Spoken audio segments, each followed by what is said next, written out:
then when you can do that, we'll be able to offer you a lot more assistance. I don't know if you heard the program right before you came on, David, but I had an interview with an executive producer of a television station in Albuquerque where they have interviewed an old rancher woman who's failing in health, and she was a Roswell crash witness. Yeah. And she says, you know what, I don't care anymore. I'm not afraid of the government. And she decided, almost on her deathbed, she's not quite there yet, thank God, but she has decided that she wants to tell all about that. And I find that to be remarkable. Well, yeah, the Roswell crash was not the first incident. There was the so-called Battle of L.A. that happened, I think, in 1943, where everybody was firing at this thing in the sky that when you look at the pictures, the inverted image of it shows this little saucer in the sky, and they're all firing at it. It was not a Japanese plane, as some people had thought. No, not at all. Anyway, let's get back to 2012. And we're going to have to talk about it next hour, about 2012. Is this good news for us, or is this... extraordinarily good news. Well, that's good. Finally, someone who's not a doom and gloomer. I'm willing to stake my entire reputation on the fact that this event is real.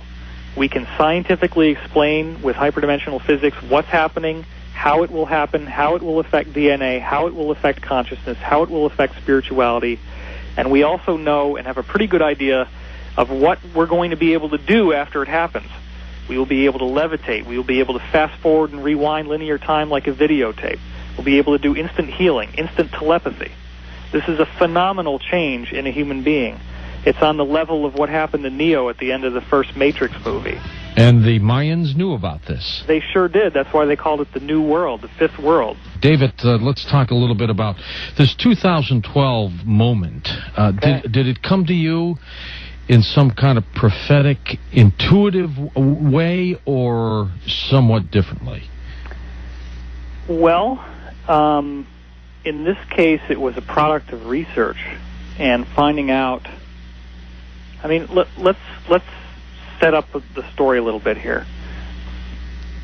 As I think I already told you before, a friend of mine drove down in 1992 when I was a sophomore in college at SUNY and told me that his college professor had worked for NASA in the higher echelons in the 1970s, and it was common knowledge to everyone up there that UFOs had indeed crashed and that technology and bodies had been retrieved, and the technology had been reverse engineered to make many of the things that we now take for granted, like computer chips, fiber optics, Teflon, LED lights, infrared night vision, etc. And that was really a profound moment of awakening for me. I'd had psychic experience happening earlier, which we talked about in the last show. When I was 7 years old, I was reading full-length adult books on ESP and performing experiments, but I didn't realize there was a UFO connection and that the UFOs could be real until this time as a sophomore. The information was very specific. It got into the propulsion systems and so forth. And so within about 2 weeks after I was told that, when I could finally start breathing again, I decided to devote my life to figuring out how this stuff was affecting us and what did it mean? Why were these entities here? So the next big step for me only happened a few months later, which was that somebody, the same friend, had seen the video of Richard Hoagland speaking at the United Nations. And I'm thinking, okay, here's this guy who worked for Walter Cronkite, was on the nightly news, and was invited to speak at the UN, talking about the idea that there's a face on Mars, that it was obviously built intelligently because it's near this complex of pyramids, and even more amazingly, the pyramid complex and the face together have a series of geometric patterns which some people have tried to argue with them, but there's a lot of them that you can't argue with at all. They're very unambiguous. That's true. Showing you that there's a new physics going on. Showing you this idea that you stick the tetrahedron inside the sphere. Now, how this relates to interplanetary climate change, if you go to the first page of images that we have up on the site right now, if you go to www.coasttocoastam.com, then when you see my name, David Wilcock, there's a little link there that says View Images. Click on that, and then the first thing that you see here is the after effect of a 2,500% increase in the brightness of Venus, where this green glow shows up that they didn't see at all back in 1975. And now it's there. Now, the thing that you notice, for those who don't have a computer in front of them, is that this green brightness is not just like some amorphous blob sitting there on the surface. It's in a straight line. And furthermore, the straight line is perfectly positioned in Venus to show you that it's part of a triangle. And so what I did is I showed the straight line, and then I drew a triangle in around it. And then I showed these other lines behind the triangle that shows that it's actually a three-dimensional object where it says four sides and every side's a triangle, like a little pyramid, except it has a triangle on the bottom instead of a square. And those little triangular pyramids are energy patterns that seem to be showing up throughout the solar system. You see the great red spot on Jupiter, see the great dark spot on Neptune. And one of the things that I discovered in my research is that that great dark spot actually flipped over. It used to be in the southern hemisphere, and then it flipped over into the northern hemisphere. And it actually stayed in one place once it flipped over. And they say, the scientists said, it appears to be fixed at a trapped latitude, and they did not know how that could happen or why. So anyway, we're going to talk about some of this stuff some more, but before we get too into it, let's try to do overview. So the overview of this interplanetary climate change. And this is all related to the Mayan calendar, Andy? Right, that's what I'm mapping back into. Okay. You were basically asking me, how did I find out about the Mayan calendar? Did it come to me intuitively, or what? Right.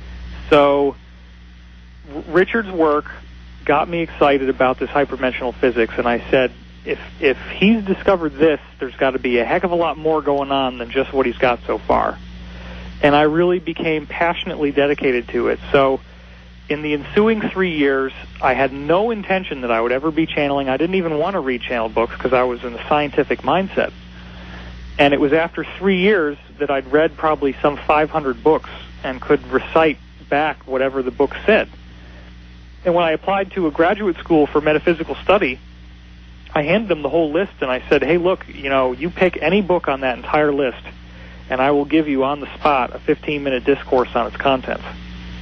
And they didn't take me up on the offer. I wasn't actually accepted, probably because of my financial situation. But anyway, in the course of this 3 years of research, I'd heard about this Mayan calendar in 2012, and I'd heard the word ascension pop up, and the idea that some type of incredible shift was going to happen with matter, energy, and consciousness all changing. Now, an important event happened to me when I graduated from college. After I'd read these 500 books, after I had been turned down by this graduate school, here I thought I was going to be in beautiful Boulder, Colorado, studying and learning, and I come back and I'm working these desperate factory jobs and just miserable $6 an hour. And after more and more suffering, I finally decided to move back to the town I went to college at. Which was? New Paltz, New York. Okay. 90 miles north of New York City off exit 18, New York State Thruway. And I know that because I used to work at a hotel in New Paltz. So, anyway, in New Paltz, I got a job working at a mental hospital. And considering how much I'd learned about the way things really work, I was often glad that I had keys to the door so I could get out at the end of my shift. Because I figured if I told people what I've been reading about, Face on Mars and so forth, they might just say... They'd keep you there. Hey, let's just roll you over a few more shifts here, David. Yeah, and give you your own room. Yeah. So the next thing I know, after 2.5 grueling weeks where I was picked on for the acne that I had, and these people really... They were just hurting inside, and so they took it out on me. I don't blame them for that, but that's just where they were at. So after 2.5 weeks, I get fired. And I'm fired because I was too friendly to the patients. Now, check that out, huh? I mean, what does that say? Yeah. So anyway, after I got fired, I was all brokenhearted and miserable. I cried for a half an hour in my car, and there were these family of 5 wild turkeys that would walk around the outside of the hospital, and I watched them walking, and that just made me cry even more because I knew I'd never see the turkeys again. I drove up the thruway to Albany, and before I went back to my mother's house for Thanksgiving, because that's what time it was Thanksgiving 1995, I stopped in at the Barnes & Noble bookstore on Wolf Road in Albany, and I found this book by Dr. Scott Mandelker called From Elsewhere that talked about the idea that people could be E.T. souls. And I read the book, and I get to this questionnaire at the back, and he has 12 questions that say, if you can answer these questions in the affirmative, then your soul is probably an extraterrestrial soul. Now read these 12 questions